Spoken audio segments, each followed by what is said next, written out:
So you've had us talk about recovery a lot, and it's one of those things where if you truly, truly want to make progress, you need to factor them in. And your recovery will be affected by your volume of training, your intensity, the amount of work and how you push yourself in your training, your frequency, the number of times, say in a week or a month you train, and your consistency.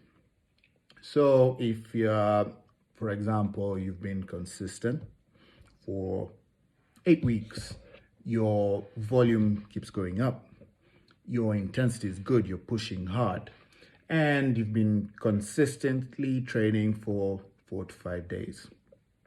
Eventually, you can't keep doing this forever. You can't do it the whole year. And if you've mapped out your program well and your nutrition is good, you should be able to recover you have been able to recover for the next session for those 8 weeks. That's why you've been able to push yourself for those 8 weeks. But also remember, with training comes rest. Rest and recovery are different. But you will need that rest to help you with your recovery. And with recovery, you have many techniques. You have the massages, you can add mobility work, a bit of flexibility work, foam rolling, myofascial release. All those techniques will help you with your recovery. Even cardio is amazing when it comes to recovery. That's why cardio is important, not only for endurance, but not only for endurance and your cardiorespiratory system, but also for recovery. But anyway, yeah. So you've been training 8 weeks. Your nutrition's on point. Your recovery as you go into each session is good. You're sleeping well. Eventually, that all adds up. Remember, my post on training is cumulative. It all adds up. The body gets run down. But how you want to plan your recovery is go into a rest period or a recovery period before you've dug the hole too deep.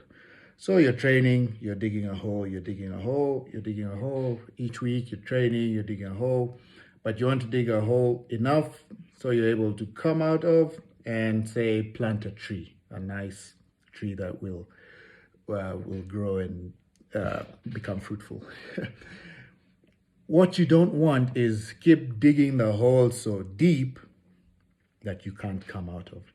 That's where now suboptimal recovery comes in. If you haven't factored in the frequency of your training, if you haven't factored in the intensity, if you haven't factored in the volume and your consistency, then you'll end up digging a hole so big you won't be able to come out of. And this is for this analogy, just means you won't be able to recover from the stimulus you're putting on your body through training if you haven't factored in volume, intensity, your frequency, and consistency. So in this case, you'll be digging the hole so deep you won't be able to climb out, which will just mean you won't be able to recover better, to be able to push past 8 weeks, past 9 weeks, or past 2 weeks, past whatever days you train. But if you factor in that, and using your logbook, at this point, I'm usually feeling tired, my sleep disappears, I'm not in the mood for training, which are just some of the signs which can tell you, you're not recovering well.